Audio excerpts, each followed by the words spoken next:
ओम श्री परमात्मने नमः। नमस्ते दोस्तों, भगवत गीता की इस यात्रा में आपका स्वागत है, अभिनंदन है। आज हम भगवत गीता के 9वें अध्याय के 6ठे श्लोक में प्रवेश करेंगे। तो चलिए प्रारंभ करते हैं। वसुदेवसुतं देवं कंसचानूरमर्दनं देवकी परमानन्दं कृष्णं वन्दे जगद्गुरुम्। अथ श्रीमद्भगवद्गीता नवमोऽध्यायः। श्रीभगवान उवाच यथाकाशस्थितो नित्यं वायुः सर्वत्र गोमहान् तथा सर्वाणि भूतानि मत्स्थानीत्युपधारय। श्री भगवान बोले, जैसे सब जगह विचरने वाली महान वायु नित्य ही आकाश में स्थित रहती है, ऐसे ही संपूर्ण प्राणी मुझ में ही स्थित रहते हैं, ऐसा तुम मान लो। यथा काशस्थितो नित्यम वायु सर्वत्र गो महान। जैसे सब जगह विचरने वाली महान वायु नित्य ही आकाश में स्थित रहती है, अर्थात वह कहीं निस्पंद रूप से रहती है, कहीं सामान्य रूप से क्रियाशील रहती है, कहीं बड़े वेग से चलती है आदि। पर किसी भी रूप से चलने वाली वायु आकाश से अलग नहीं हो सकती। वह वायु कहीं रुकी हुई मालूम देगी और कहीं चलती हुई मालूम देगी, तो भी वह आकाश में ही रहेगी। आकाश को छोड़कर वह कहीं रह ही नहीं सकती। ऐसे ही तीनों लोकों और 14 भुवनों में घूमने वाले स्थावर और जंगम संपूर्ण प्राणी मेरे में ही स्थित रहते हैं। तथा सर्वाणि भूतानि मत्स्थानी। भगवान ने चौथे श्लोक से 6ठे श्लोक तक 3 बार मत्स्थानी शब्द का प्रयोग किया है। इसका तात्पर्य यह हुआ कि ये संपूर्ण प्राणी मेरे में ही स्थित हैं। मुझे छोड़कर ये कहीं जा ही नहीं सकते। ये प्राणी प्रकृति और प्रकृति के कार्य शरीर आदि के साथ कितना ही घनिष्ठ संबंध मान लें, तो भी वे प्रकृति और उसके कार्य से एक हो ही नहीं सकते। अपने को मुझसे जितना ही अलग मान लें, तो भी वे मुझसे अलग हो ही नहीं सकते। वायु को आकाश में नित्य स्थित बताने का तात्पर्य यह है कि वायु आकाश से कभी अलग हो ही नहीं सकती। वायु में यह किंचित मात्र भी शक्ति नहीं है कि वह आकाश से अलग हो जाए, क्योंकि आकाश के साथ उसका नित्य निरंतर घनिष्ठ संबंध अर्थात अभिन्नता है। वायु आकाश का कार्य है और कार्य के कारण के साथ अभिन्नता होती है। कार्य केवल कार्य की दृष्टि से देखने पर कारण से भिन्न दिखता है, परंतु कारण से कार्य की अलग सत्ता नहीं होती। जिस समय कार्य कारण में लीन रहता है, उस समय कार्य कारण में प्रागभाव रूप से अर्थात अप्रकट रूप से रहता है। उत्पन्न होने पर कार्य भाव रूप से अर्थात प्रकट रूप से रहता है, और लीन होने पर कार्य प्रध्वंसाभाव रूप से अर्थात कारण रूप से रहता है। कार्य का प्रध्वंसाभाव नित्य रहता है, उसका कभी अभाव नहीं होता, क्योंकि वह कारण रूप ही होता है। इस रीति से वायु आकाश से ही उत्पन्न होती है, आकाश में ही रहती है और आकाश में ही लीन हो जाती है। अर्थात वायु की स्वतंत्र सत्ता न रहकर आकाश ही रह जाता है। ऐसे ही यह जीवात्मा परमात्मा से ही प्रकट होती है, परमात्मा में ही स्थित रहती है और परमात्मा में ही लीन हो जाती है। अर्थात जीवात्मा की स्वतंत्र सत्ता न रहकर केवल परमात्मा ही रह जाते हैं। जैसे वायु गतिशील होती है अर्थात सब जगह घूमती है, ऐसे यह जीवात्मा गतिशील नहीं होती, परंतु जब यह गतिशील प्रकृति के कार्य शरीर के साथ अपना संबंध, अपनापन, मेरापन कर लेती है, तब शरीर की गति इसको अपनी गति दिखने लग जाती है। गतिशीलता दिखने पर भी यह नित्य निरंतर परमात्मा में ही स्थित रहती है। इसलिए दूसरे अध्याय के 24वें श्लोक में भगवान ने जीवात्मा को नित्य, सर्वगत, अचल, स्थाणु और सनातन बताया है। यहाँ शरीरों की गतिशीलता के कारण इसको सर्वगत बताया है, अर्थात यह सब जगह विचरने वाली दिखती हुई भी अचल और स्थाणु है। यह स्थिर स्वभाव वाली है, इसमें हिलने डुलने की क्रिया नहीं है। इसलिए भगवान यहाँ कह रहे हैं कि सब प्राणी अटल रूप से नित्य निरंतर मेरे में ही स्थित हैं। तात्पर्य हुआ कि तीनों लोकों और 14 भुवनों में घूमने वाले जीवों की परमात्मा से भिन्न किंचित मात्र भी स्वतंत्र सत्ता नहीं है और हो सकती भी नहीं। अर्थात सब योनियों में घूमते रहने पर भी वे नित्य निरंतर परमात्मा के सच्चिदानंद घन स्वरूप में ही स्थित रहते हैं। परंतु प्रकृति के कार्य के साथ अपना संबंध मानने से इसका अनुभव नहीं हो रहा है। अगर ये मनुष्य शरीर में अपनापन न करें, मेरापन न करें, तो इनको असीम आनंद का अनुभव हो जाए। इसलिए मनुष्य मात्र को चेतावनी देने के लिए यहाँ भगवान कहते हैं कि तुम मेरे में नित्य निरंतर स्थित हो, फिर मेरी प्राप्ति में परिश्रम और देरी किस बात की। मेरे में अपनी स्थिति न मानने से और न जानने से ही मेरे से दूरी प्रतीत हो रही है। इति उपधारय, यह बात तुम विशेषता से धारण कर लो, मान लो कि चाहे सर्ग यानी सृष्टि का समय हो, चाहे प्रलय का समय हो, अनंत ब्रह्मांडों के संपूर्ण प्राणी सर्वथा मेरे में ही रहते हैं। मेरे से अलग उनकी स्थिति कभी हो ही नहीं सकती। ऐसा दृढ़ता से मान लेने पर प्रकृति के कार्य से विमुखता हो जाएगी और वास्तविक तत्व का अनुभव हो जाएगा। इस वास्तविक तत्व का अनुभव करने के लिए साधक दृढ़ता से ऐसा मान ले कि जो सब देश, काल, वस्तु, व्यक्ति आदि में सर्वथा परिपूर्ण है, वे परमात्मा ही मेरे हैं। देश, काल, वस्तु, व्यक्ति आदि कोई भी मेरा नहीं है और मैं उनका नहीं हूँ।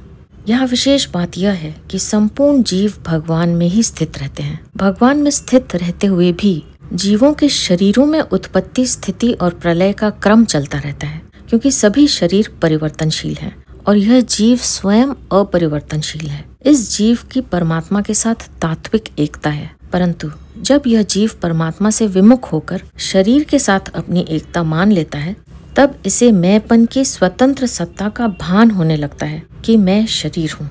इस मैंपन में एक तो परमात्मा का अंश है और एक प्रकृति का अंश है।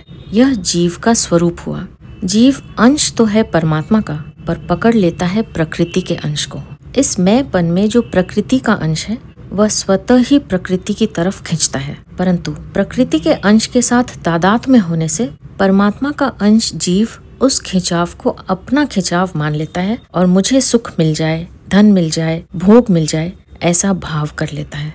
ऐसा भाव करने से वह परमात्मा से विशेष विमुख हो जाता है। उसमें संसार का सुख हरदम रहे, पदार्थों का संयोग हरदम रहे, यह शरीर मेरे साथ और मैं शरीर के साथ सदा रहूं, ऐसी जो इच्छा रहती है, यह इच्छा वास्तव में परमात्मा के साथ रहने की है, क्योंकि उसका नित्य संबंध तो परमात्मा के साथ ही है।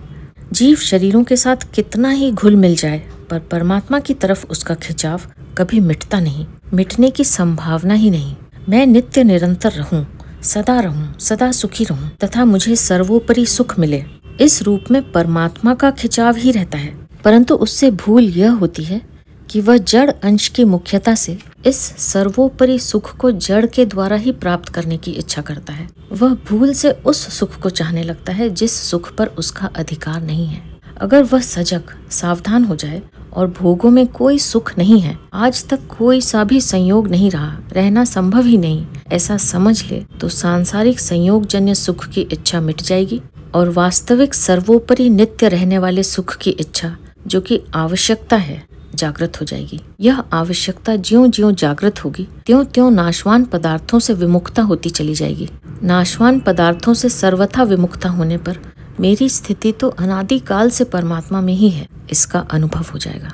यहाँ परिशिष्ट भाव यह है कि जैसे वायु आकाश से ही उत्पन्न होती है, आकाश में ही स्थित रहती है तथा आकाश में ही लीन हो जाती है, अर्थात आकाश को छोड़कर वायु की स्वतंत्र सत्ता है ही नहीं, ऐसे ही संपूर्ण प्राणी भगवान से ही उत्पन्न होते हैं, भगवान में ही स्थित रहते हैं तथा भगवान में ही लीन हो जाते हैं। अर्थात भगवान को छोड़कर प्राणियों की स्वतंत्र सत्ता है ही नहीं। इस बात को साधक दृढ़ता से स्वीकार कर ले तो उसको सब कुछ भगवान ही है, इस वास्तविक तत्व का अनुभव हो जाएगा।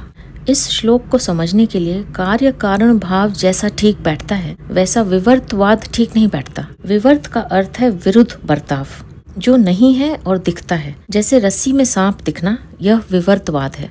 विवर्तवाद में दो सत्ता होना आवश्यक है, जैसे रस्सी और उसमें दिखने वाला सांप, दोनों की अलग अलग यानी व्यवहारिक और प्रतिभासिक सत्ता है। परंतु गीता के इस श्लोक में आकाश और वायु का दृष्टांत दिया गया है, जो दोनों एक ही सत्ता है यानी व्यवहारिक सत्ता है। तात्पर्य है कि रस्सी में सांप की तरह आकाश में वायु अध्यस्त नहीं है, अथवा आकाश में वायु की प्रतीति मात्र नहीं है, प्रत्युत वायु आकाश का कार्य है। कार्य के कारण के साथ अभिन्नता होती है, अर्थात कार्य और कारण की एक सत्ता होती है। जैसे सोना और उसका कार्य गहने, दोनों की एक सत्ता है। अतः जैसे सोना और गहने दोनों में तत्व से एक सोना ही सोना है, ऐसे ही परमात्मा और संपूर्ण प्राणी दोनों में तत्व से एक परमात्मा ही परमात्मा है। इसी बात को गीता ने वासुदेवस सर्वम 7वें अध्याय का 19वां श्लोक और सदा सच्चाहम 9वें अध्याय का 19वां श्लोक पदों से कहा है, जो गीता का खास सिद्धांत है। विवर्तवाद सिद्धांत नहीं है, प्रत्युत संसार में सत्यत्व बुद्धि हटाने का एक साधन है।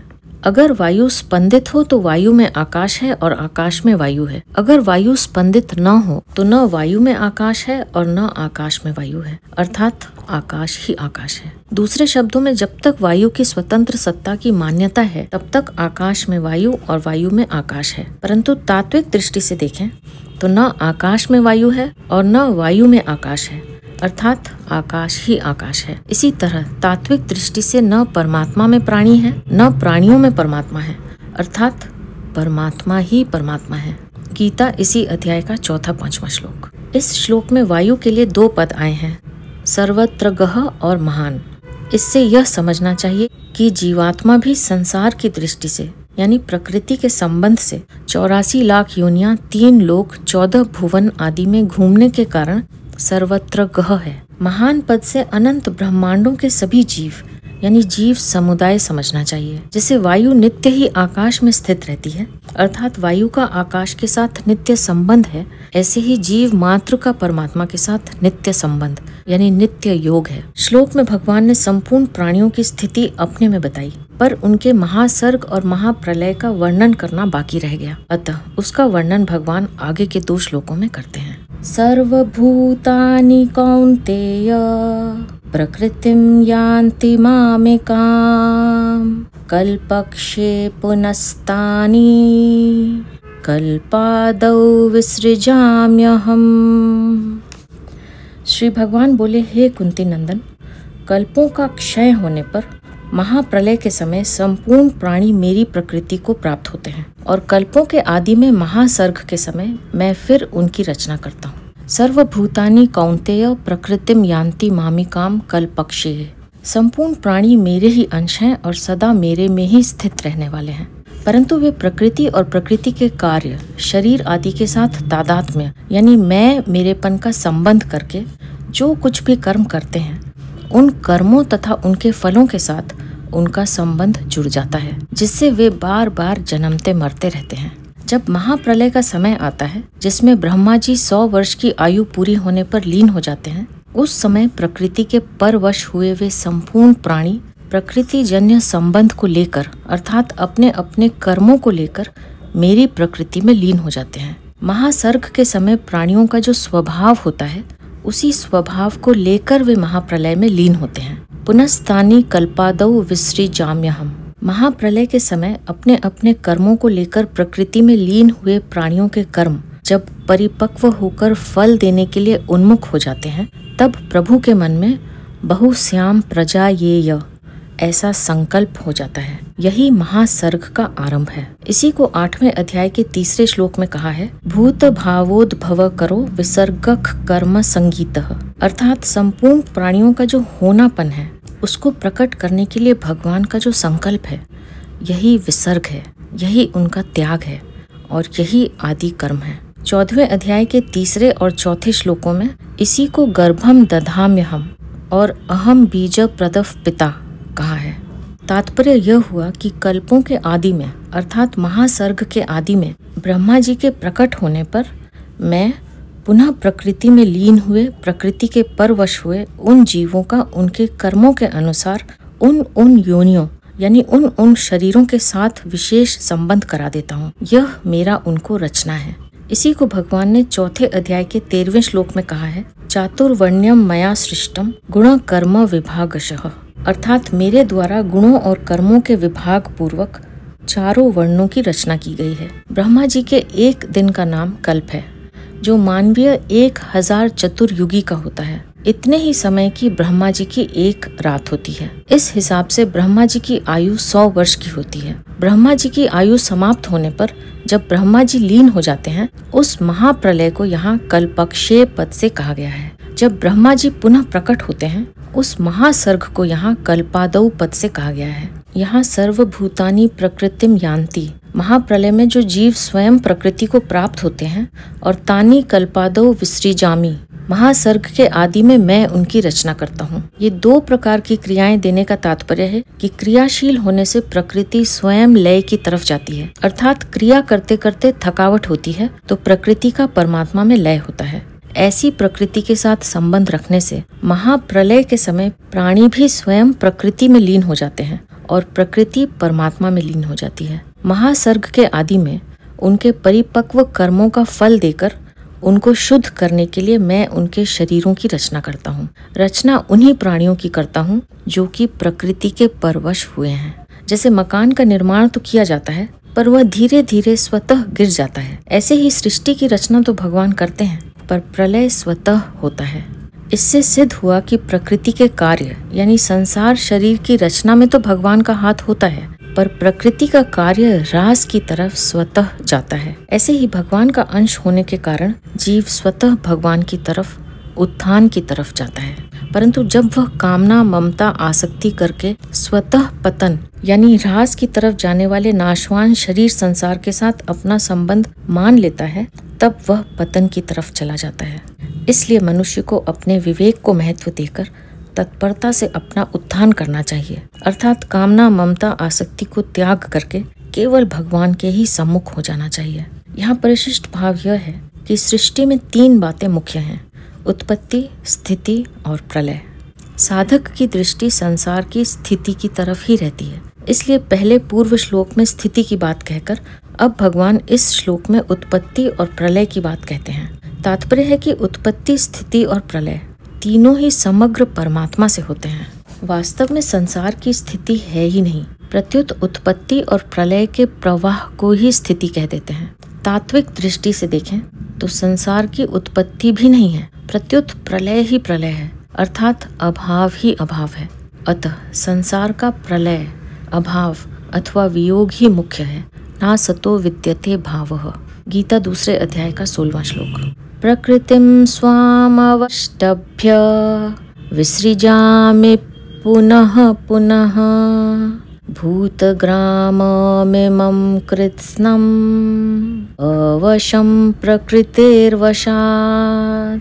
श्री भगवान बोले, प्रकृति के वश में होने से परतंत्र हुए इस संपूर्ण प्राणी समुदाय की कल्पों के आदि में मैं अपनी प्रकृति को वश में करके बार बार रचना करता हूँ। भूत ग्रामम मिमम कृत्स्नम अवशम प्रकृतेर्वशात्। यहाँ प्रकृति शब्द व्यष्टि प्रकृति का वाचक है। महाप्रलय के समय सभी प्राणी अपनी व्यष्टि प्रकृति यानी कारण शरीर में लीन हो जाते हैं। व्यष्टि प्रकृति समष्टि प्रकृति में लीन होती है और समष्टि प्रकृति परमात्मा में लीन हो जाती है। परंतु जब महासर्ग का समय आता है तब जीवों के कर्म फल देने के लिए उन्मुख हो जाते हैं। उस उन्मुखता के कारण भगवान में बहुश्याम प्रजायेय छांदोग्य उपनिषद 6:2-3 यह संकल्प होता है, जिससे समष्टि प्रकृति में शोभ यानी हलचल पैदा हो जाती है।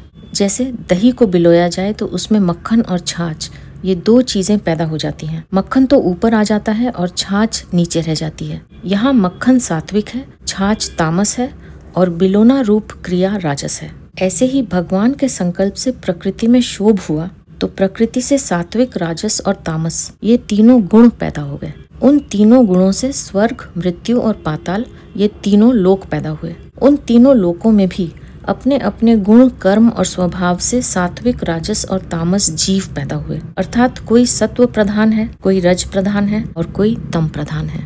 इसी महासर्ग का वर्णन 4वें अध्याय के 3-4 श्लोकों में भी किया गया है। वहाँ परमात्मा की प्रकृति को महत ब्रह्म कहा गया है और परमात्मा के अंश जीवों का अपने अपने गुण, कर्म और स्वभाव के अनुसार प्रकृति के साथ विशेष संबंध करा देने को बीज स्थापना करना कहा गया है। ये जीव महाप्रलय के समय प्रकृति में लीन हुए थे, तो तत्वतः प्रकृति का कार्य प्रकृति में लीन हुआ था और परमात्मा का अंश यानी चेतन समुदाय परमात्मा में लीन हुआ था। परंतु वह चेतन समुदाय अपने गुणों और कर्मों के संस्कारों को साथ लेकर ही परमात्मा में लीन हुआ था। इसलिए परमात्मा में लीन होने पर भी वह मुक्त नहीं हुआ। अगर वह लीन होने से पहले गुणों का त्याग कर देता तो परमात्मा में लीन होकर सदा के लिए मुक्त हो जाता, जन्म मरण के बंधन से छूट जाता। उन गुणों का त्याग न करने से ही उसका महासर्ग के आदि में अलग अलग योनियों के शरीरों के साथ संबंध हो जाता है, अर्थात अलग अलग योनियों में जन्म हो जाता है।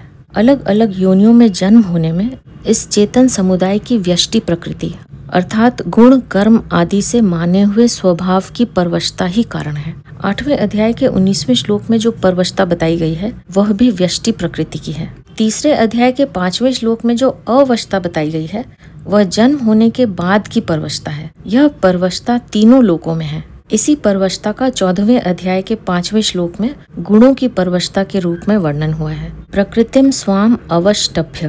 प्रकृति परमात्मा की एक अनिर्वचनीय अलौकिक विलक्षण शक्ति है। इसको परमात्मा से भिन्न भी नहीं कह सकते और अभिन्न भी नहीं कह सकते।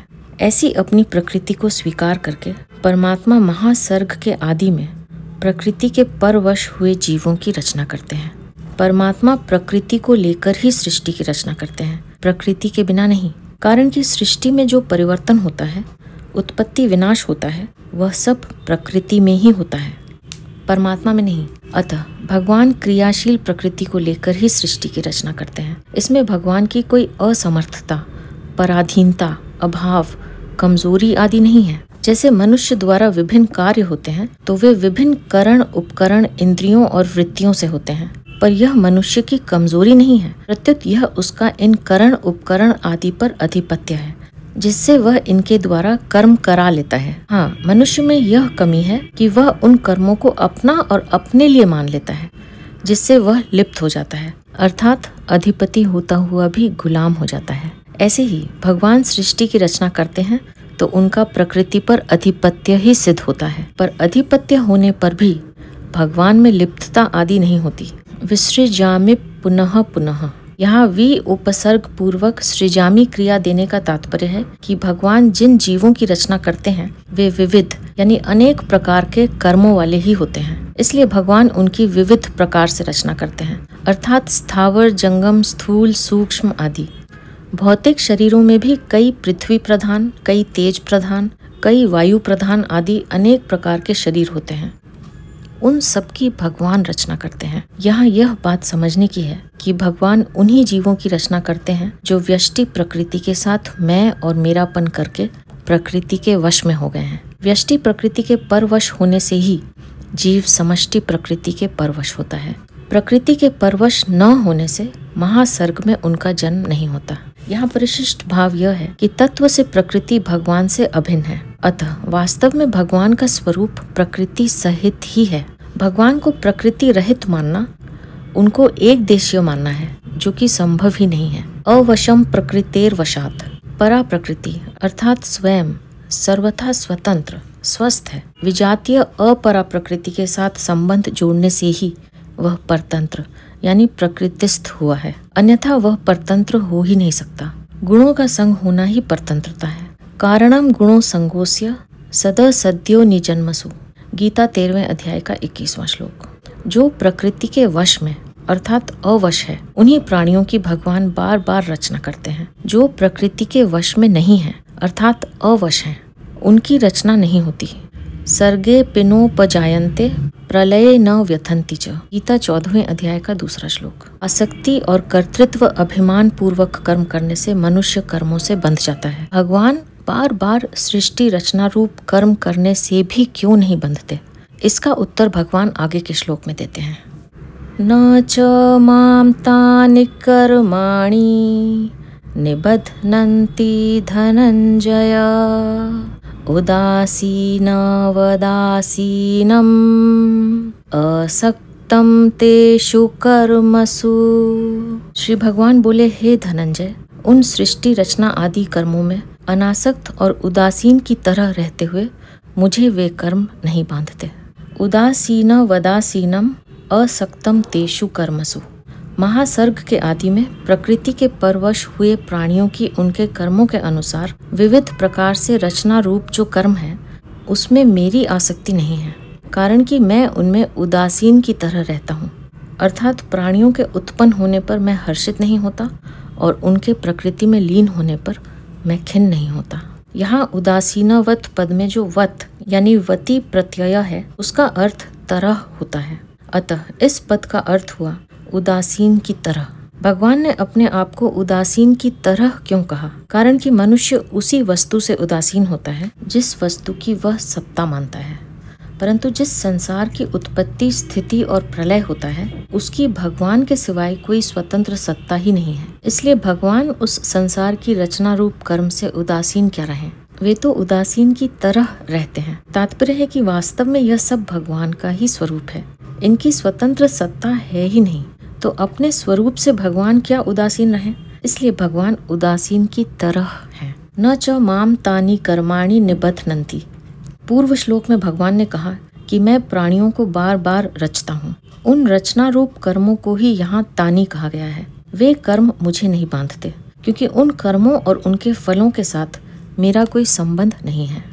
ऐसा कहकर भगवान मनुष्य मात्र को यह शिक्षा देते हैं, कर्म बंधन से छूटने की युक्ति बताते हैं कि जैसे मैं कर्मों में आसक्त न होने से बंधता नहीं हूँ, ऐसे ही तुम लोग भी कर्मों में और उनके फलों में आसक्ति न रखो, तो सब कर्म करते हुए भी उनसे बंधोगे नहीं। अगर तुम लोग कर्मों में और उनके फलों में आसक्ति रखोगे तो तुमको दुख पाना ही पड़ेगा, बार बार जन्मना मरना ही पड़ेगा। कारण कि कर्मों का आरंभ और अंत होता है तथा फल भी उत्पन्न और नष्ट हो जाते हैं, पर कर्म फल की इच्छा के कारण मनुष्य बंध जाता है। यह कितने आश्चर्य की बात है कि कर्म और उसका फल तो नहीं रहता, पर फलेच्छा के कारण बंधन रह जाता है।